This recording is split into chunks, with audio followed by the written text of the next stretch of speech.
não há esse perigo de trocar nada, porque eu estou juntamente com o doutor Danilo desde o início do primeiro dia dele, né? Eu fui secretária de junta até então, e todos os projetos que nós fizemos juntos, né? Então, na verdade, é um governo de continuidade, né? Já foi no anterior, né, quando estava o doutor Uruta, e nós viemos a acrescentar ainda mais e dar mais força para outras vertentes que precisavam ser trabalhadas. Então, no enfrentamento da pandemia, nós temos tido muito êxito, se a gente for pensar em termos de comparativos entre municípios, entre outras cidades do Brasil, nós estamos praticamente em último lugar de todas as cidades, no sentido de letalidade, né? Nossa letalidade hoje é 1,8, e, na verdade, a gente não gostaria que não tivesse morrido ninguém, né? Para isso que a gente se estruturou, e para isso que foram feitas tantas adequações, né, do nosso sistema de saúde em si, mudamos muita coisa, inclusive fluxos de atendimentos, com também o hospital de retaguarda, que foi um ganho imenso para a cidade, porque foi uma opção que o nosso prefeito fez, de que a verba destinada para um hospital de campanha não se esvaísse assim que parasse a pandemia, né? Então, isso foi um ganho enorme, porque possibilitou ao hospital municipal ceder os leitos e garantir assistência, e esses, infelizmente, todos que morreram até o momento, com 783 números atuais hoje, com 3 investigados, na verdade, nenhum deles morreu por falta de assistência. E isso é uma tranquilidade imensa que a gente tem, né, de saber que a gente fez tudo o que pôde até o último minuto. E agora veio a fase boa, eu imagino melhor delas, que talvez a gente tivesse, assim, tantas dúvidas, né, se como continuaria com a questão da vacinação, e estamos vivendo essa realidade, né, as vacinas estão chegando, embora ainda bem aquém da nossa necessidade, isso é verdade, até porque a gente tem um grande potencial e capacidade de vacinação, né, a nossa rede é muito bem montada, temos normalmente 50 pontos sempre montados para vacinação, então é todo um cuidado de que não se propicia aglomerações, né, e que tenha o conforto de receber aos que vão vacinar, à medida que foram chegando. E a gente fica triste de, assim, tipo, uma semana não ter vacina, que nem agora, né, nós acabamos, nossas doses já foram dadas ontem, na verdade, nós reservamos, e aí essa semana tem sido assim, para todos os acamados, né, que estão cadastrados em suas UBSs, e todas as instituições de longa permanência. Então, esses idosos estão sendo vacinados, e já na segunda dose, muitos deles, né?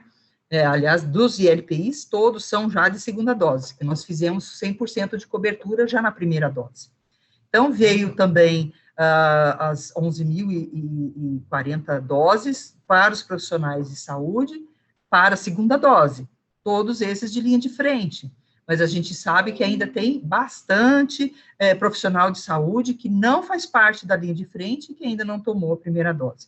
Então, a gente fica, assim, muito ansioso e angustiado até muitas vezes, né, porque a gente tem potencial para vacinar o mais rapidamente possível, e é isso que a gente está pedindo para o Estado, o mais rápido possível, enviar essas doses para nós podermos, então, imunizar as pessoas.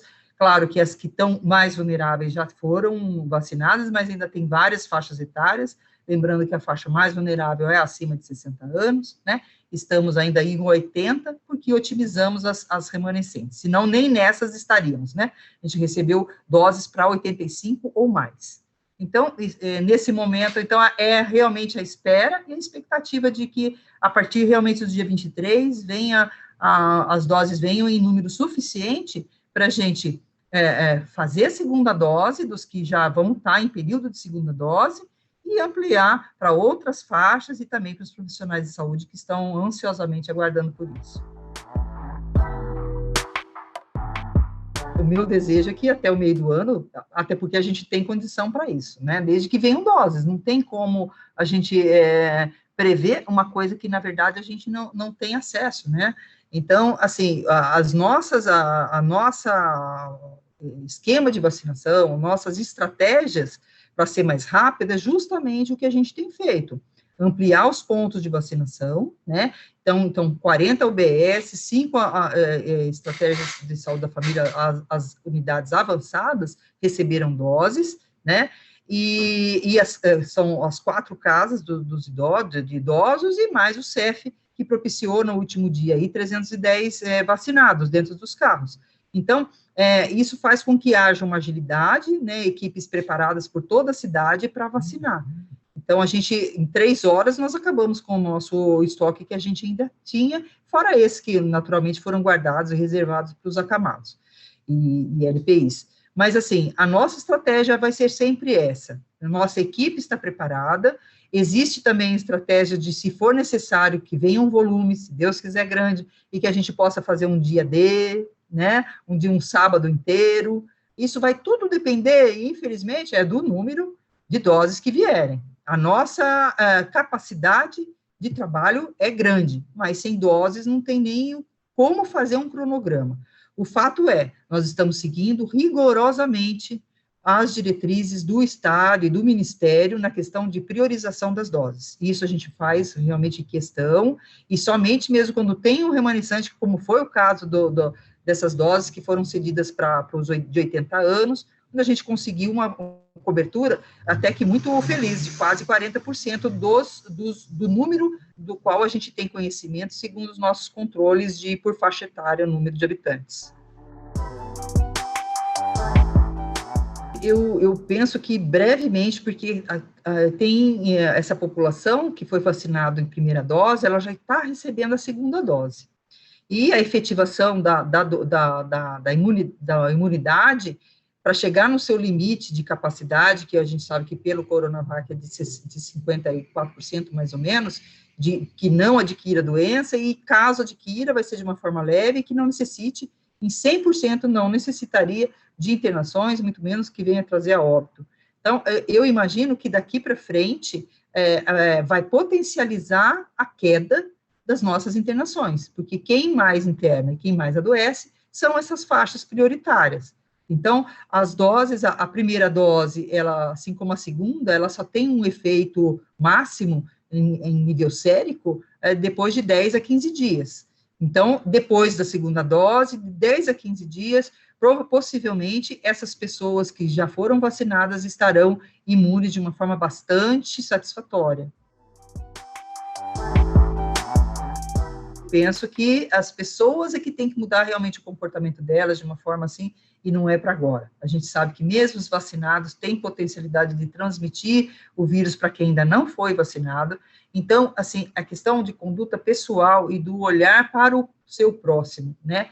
Então, você bem falou, foi uma segunda onda, mas a gente questiona ainda tecnicamente se foi uma segunda onda. Na verdade, ela se deu, essa onda que foi 3 vezes mais do que agosto, em função do comportamento que foi feito na véspera de Natal, nas compras, durante o Natal e Ano Novo.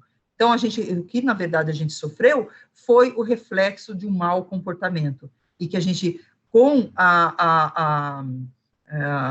o posicionamento do prefeito, seguindo, né, uma indicação nossa do comitê de antecipação da fase vermelha, fez toda a diferença para que a gente derrubasse de uma forma bastante significativa as internações. Então, isso prova que realmente, primeiro, a gente tem estrutura para segurar, né, essa pandemia, e tem conseguido sempre, mas que a gente conta muito e sempre com a população, fazendo a parte dela, né? Então, acho que realmente a gente deve continuar ainda na fase laranja, né? A gente quer fazer de tudo para que a nossa região até evolua para uma possível amarela em breve espaço de tempo, até porque a gente precisa recobrar a parte econômica de toda a população. Então, é uma preocupação constante, essa nossa, de estar fazendo com que as coisas caminhem ao mesmo tempo, né? Fazer as coisas com segurança e com a ciência sempre nos norteando qual é o melhor caminho a seguir. O secretário, ele nunca toma uma decisão sozinho, né, Thais?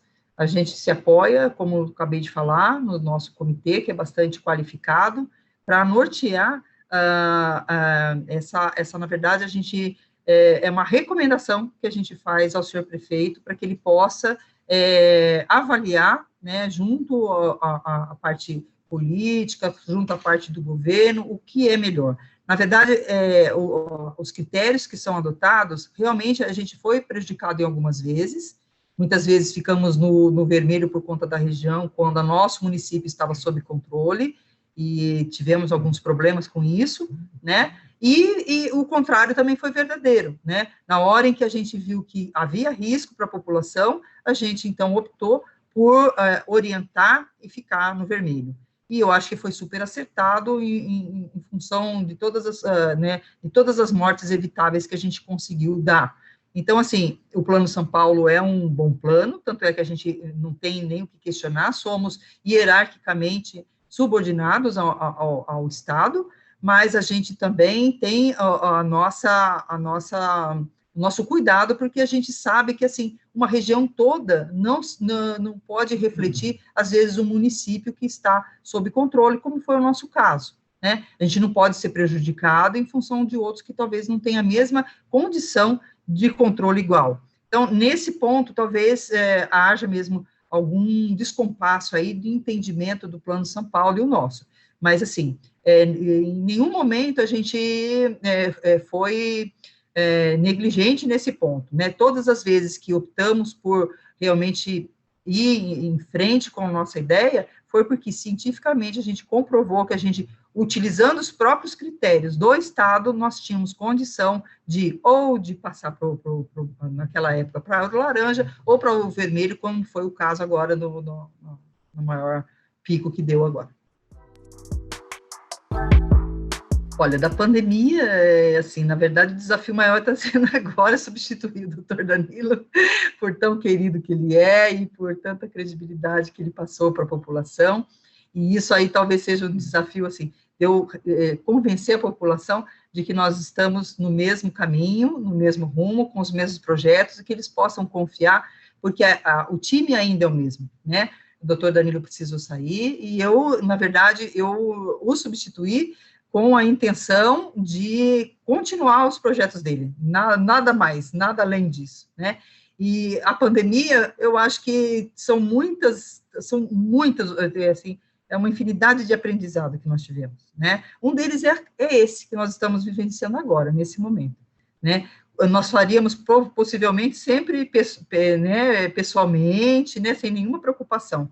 E a gente aprendeu, com certeza, a usar as várias ferramentas que a tecnologia nos proporcionou para dar uma qualidade, uma agilidade na comunicação, né? Esse foi uma transformação.